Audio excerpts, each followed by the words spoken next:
नमस्कार मेरे प्रिय श्रोताओं। आज मैं आप सबको लेखिका दीप्ति मित्तल जी द्वारा लिखित एक कहानी आखिरी दस्तक सुनाने जा रही हूँ। दोस्तों, ये कहानी आजकल खोते जा रहे सामाजिक मूल्यों, सामाजिक सद्भाव और सामाजिक मेल मिलाप के ऊपर है। तो आइए सुने कहानी।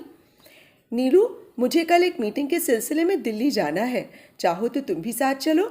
वो तुम अपनी सहेली की शादी में नहीं जा पाई थी ना, सो उससे मिलकर बधाई देती आना। रितेश का प्रस्ताव सुन सारे शरीर में जैसे बिजली दौड़ गई। अपनी सबसे प्यारी सहेली अर्पिता से मिलने की बेचैनी, उसके जीवन साथी के बारे में जानने की उत्कंठा यकायक अपने चरम पर पहुंच गई। 3 महीने पहले उसकी शादी का निमंत्रण पत्र आया था। अपनी आंखों पर यकीन नहीं हुआ था। बार बार नाम पढ़कर और फिर फोन से कंफर्म कर दिल को भरोसा दिलाया कि हाँ, अर्पिता शादी कर रही है। वो अर्पिता जिसके लिए शादी का दूसरा नाम गुलामी की जंजीर था। एक ऐसा पिंजरा जिसमें फंसी स्त्री किसी निरीह पंछी की तरह बेबसी और लाचारी का जीवन काटकर अंत में तड़प तड़प कर अपने प्राण त्याग देती है। अर्पिता को मैं बचपन से जानती थी। कुछ अलग ही किस्म की लड़की थी वो। मेरठ में मेरे घर से सटा हुआ घर था उसका। हम दोनों में खूब पटती। साथ साथ खेलते कूदते स्कूल जाते, छत पर छिपकर घंटों बतियाते। उसके माता पिता का अलगाव हो चुका था। वो अपने पिता के साथ रहती थी। स्कूल खत्म होने के बाद वो आगे की पढ़ाई के लिए दिल्ली हॉस्टल में चली गई। उसके बाद यदा कदा पत्रों और फोन के जरिए ही सही, मगर हमारे दिल के तार जुड़े रहे। मेरा अर्पिता से 3 साल पहले मिलना हुआ था। हमने 2-3 दिन साथ गुजारे थे।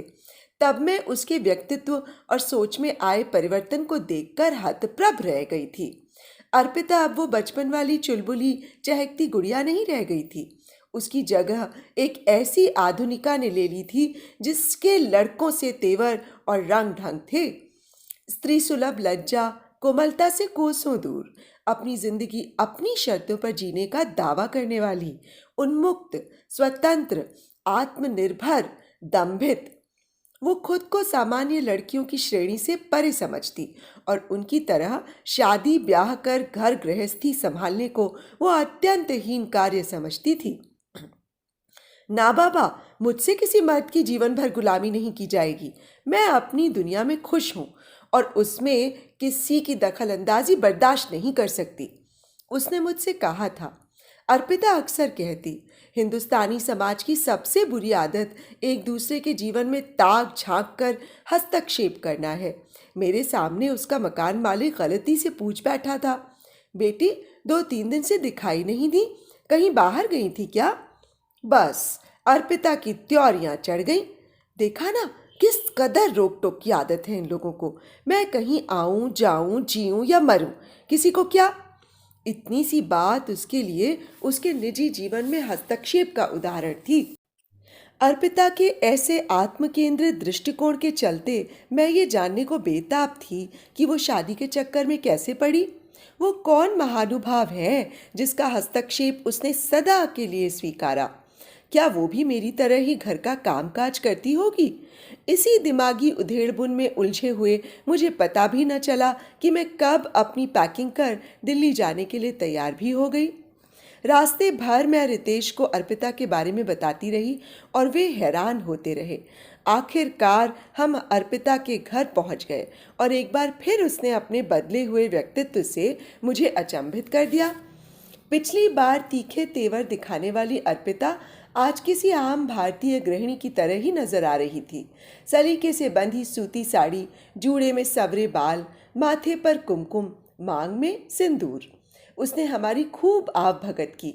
रितेश चाय की चुस्की लेते हुए बार बार मुझे कनखियों से घूर रहे थे, जैसे नजरों से कह रहे हो, झूठी कहीं की, तूने क्या बताया था और ये क्या निकली? मेरे पास नजरें बचाने के सिवाय दूसरा कोई चारा न था। अर्पिता के पति 3-4 दिन के लिए बाहर गए हुए थे। हालांकि मेरा रितेश के साथ गेस्ट हाउस में रुकने का प्रोग्राम था, मगर अर्पिता ने मुझे अपने साथ रुकने को राजी कर लिया। थोड़ी देर बाद रितेश ने विदा ली और उनके जाते ही मैंने अर्पिता पर सवालों की झड़ी लगा दी। ये क्या, क्यों, कैसे? मुझे यूं हैरान परेशान देख अर्पिता खिलखिला कर हंसने लगी। आज उसकी वही पुरानी बाल सुलभ खिलखिलाहट कानों में अमृत सा घोल गई। तू अभी अभी तो आई है, सब क्या अभी जान लेगी? कुछ देर आराम से बैठ, मैं अपने एक दो काम निपटा लूं, फिर तसल्ली से बातें करेंगे, कहकर अर्पिता रसोई में चली गई। कुछ देर वहीं बैठ मैं भी उसके पीछे चल दी। क्या बना रही है? भरवा बैगन और कचौड़ी। वाह क्या बात है, मगर अभी तो मुझे बिल्कुल भी भूख नहीं है। अभी तो पेट भर नाश्ता किया है। अभी तुझे दे भी कौन रहा है? ये तो मैं अपनी पड़ोसन संध्या के लिए बना रही हूँ। She is expecting. तीसरा महीना चल रहा है। आजकल उसका चटपटा खाने को बड़ा मन करता है, मगर मॉर्निंग सिकनेस की वजह से रसोई में जा भी नहीं सकती। कल बातों बातों में यूं ही कह रही थी कि भरवा बैगन और कचौड़ी खाने का बड़ा मन हो रहा है। सोचा आज उसे सरप्राइज देकर खिलाऊंगी। मुझे एक और झटका लगा। पड़ोसियों के हाल चाल पूछने तक को बुरा समझने वाली लड़की आज अपनी पड़ोसन को सरप्राइज देकर कुछ खिलाना चाहती है। यकीन नहीं हुआ। मैंने उसके माथे पर हाथ रख तब यह देखने का अभिनय किया। चल हट, मैं अब बदल गई हूँ। वो तो मैं देख ही रही हूँ, मगर कैसे, ये समझ नहीं आ रहा। वो सब बाद में बताऊंगी, पहले ज़रा संध्या को खाना दे आऊं। अर्पिता खाना लेकर चली गई। थोड़ी देर बाद वापस आने पर उसके चेहरे पर खुशी और संतोष के भाव झलक रहे थे। लगता है तेरी पड़ोसन को भरवा बैगन और कचौरी दोनों पसंद आ गए। हाँ, वो इतनी खुश हुई कि क्या बताऊं। मेरा पेट तो उसका खिला हुआ चेहरा देखकर ही भर गया। सच, दूसरों के लिए कुछ अच्छा करने में, उन्हें खुशी देने में कितना सुख है, ये मैंने बहुत देर में सीखा। ये कहते हुए अर्पिता की आंखों में एक अजीब सा सूनापन छा गया। वो शून्य में ताकने लगी, जैसे अतीत की किसी चौखट को छूने चली गई हो। कुछ पल वहीं ठहर कर वापस वर्तमान में आई और बोली, तू कुछ अपनी सुना, घर में सब कैसे हैं? देख, मेरे सब्र का और इम्तिहान मत ले।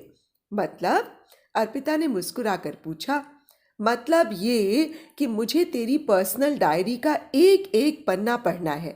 जब हम इससे पहले मिले थे तो तू बिल्कुल भी ऐसी नहीं थी। उसके बाद तेरे जीवन में ऐसा क्या हुआ जिसने तुझे इतना बदल दिया? बताती हूँ। इसके बाद अर्पिता ने अपने जीवन की डायरी के पन्ने पलटने शुरू किए। पिछले साल की बात है। मैंने अपनी नौकरी बदली थी तो फ्लैट भी नए ऑफिस के आसपास ही देख रही थी। बड़ी मुश्किल से एक जगह घर मिला। वहाँ अधिकतर मध्यम वर्गीय और निम्न मध्यम वर्गीय लोग रहते थे। हर एक को हर दूसरे की एक एक बात का पता रहता। कौन कहाँ जा रहा है, कब आ रहा है, कौन बीमार है। तू तो जानती है मुझे इन सब बातों से कितनी चिढ़ थी। सो मैं शुरू से ही अपने आसपास रहने वालों से कट कर रहा करती। मेरे फ्लोर पर साथ वाले फ्लैट में एक रिटायर्ड वृद्ध दंपत्ति अकेले रहा करते थे। आंटी अक्सर मुझे ऑफिस आते जाते हुए टकरा जाती। वो मुझसे बात करने की और मैं उनसे बचने की हर संभव कोशिश करती। एक बार मुझे तेज़ बुखार हुआ था। मेरे फ्लैट के बाहर पड़े दूध के पैकेटों और अखबारों से शायद उन्हें अंदाज़ा हो गया कि मेरी तबीयत ख़राब है और मेरी ऐसी स्थिति भी नहीं है कि बाहर आकर दूध ही ले सकूं। तब हफ्ते भर तक उन्होंने मेरा एक माँ की तरह ध्यान रखा। मैं ठीक हो गई, मगर फिर भी उन्हें जब भी मौका मिलता वो मेरे लिए कुछ न कुछ बनाकर लाती और पास बैठ बतियाने लगती। उनका व्यवहार आत्मीयता से भरा था। उनका मुझे बेटी कहकर पुकारना मुझे भी अच्छा लगने लगा था। मगर फिर वही सवाल, वही नसीहतें, कहाँ काम करती हो, क्या काम करती हो, घर वाले कहाँ हैं, शादी क्यों नहीं करती, लड़कियों का यूं अकेले रहना ठीक नहीं। बस मुझे उनसे झल्लाहट होने लगी। मैं उन्हें अनदेखा करने लगी। घर आती तो स्पाई होल से देखकर 4 में से 3 बार दरवाज़ा ही नहीं खोलती। एक दिन रविवार था। मैं सुबह आराम से बैठी अखबार पढ़ रही थी, तभी दरवाजे पर दस्तक होने लगी। मैं समझ गई कि आंटी ही होंगी और सुबह सुबह कौन उनके साथ अपना वक्त बर्बाद करे। ऐसा सोच मैंने दरवाज़ा नहीं खोला। कुछ देर दस्तक दे वो चली गईं और मैं भी इस बात को भूल गई। शाम को मैं कहीं बाहर जा रही थी, तभी हमारी बिल्डिंग के वॉचमैन ने मुझे देखकर पूछा, मैडम, वो आपके साथ वाले फ्लैट के साहब के क्या हाल है? क्यों, क्या हुआ उन्हें? मैंने घबराकर पूछा। अरे, आपको नहीं पता? सुबह उन्हें हार्ट अटैक आया था। बड़ी बुरी हालत में हॉस्पिटल ले गए थे। मछली की तरह तड़प रहे थे।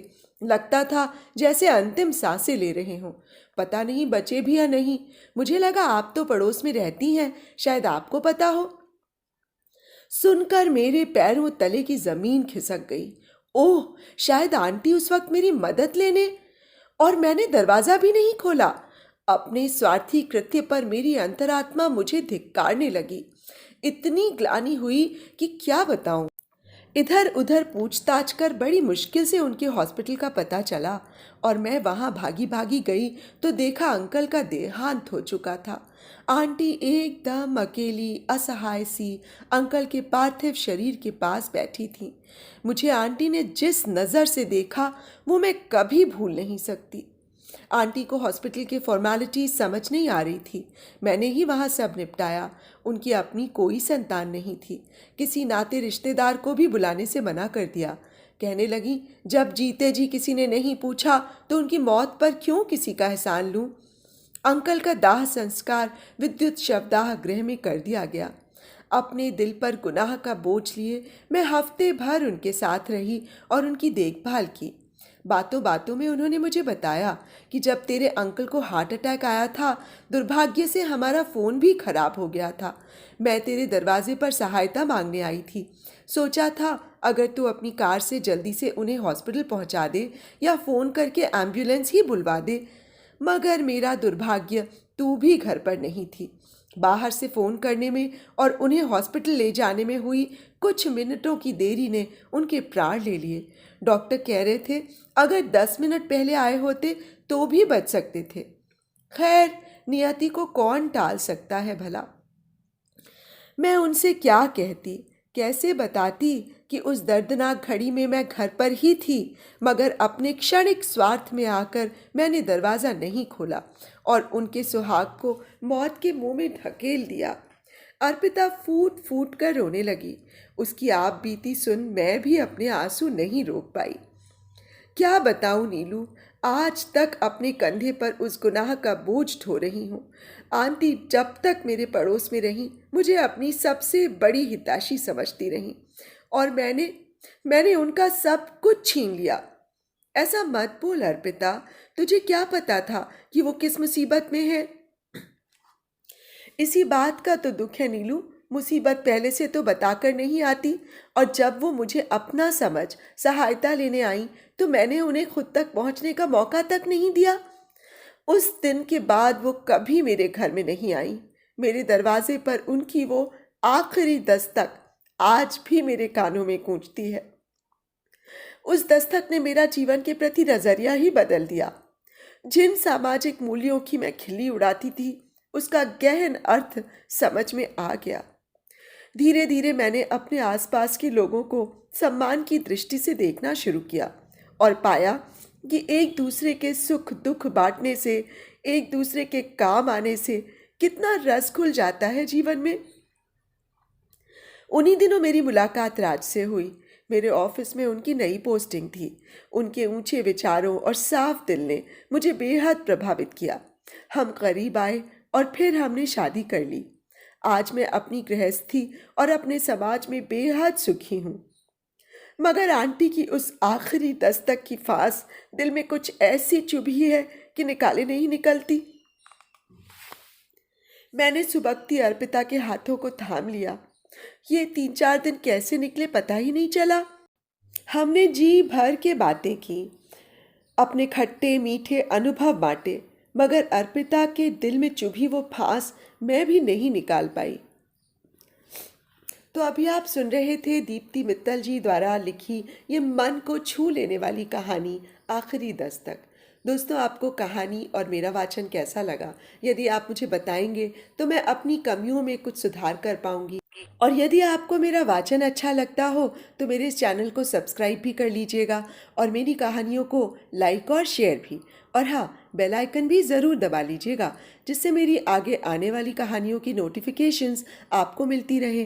तो अब मुझे इजाज़त दीजिए। नमस्कार।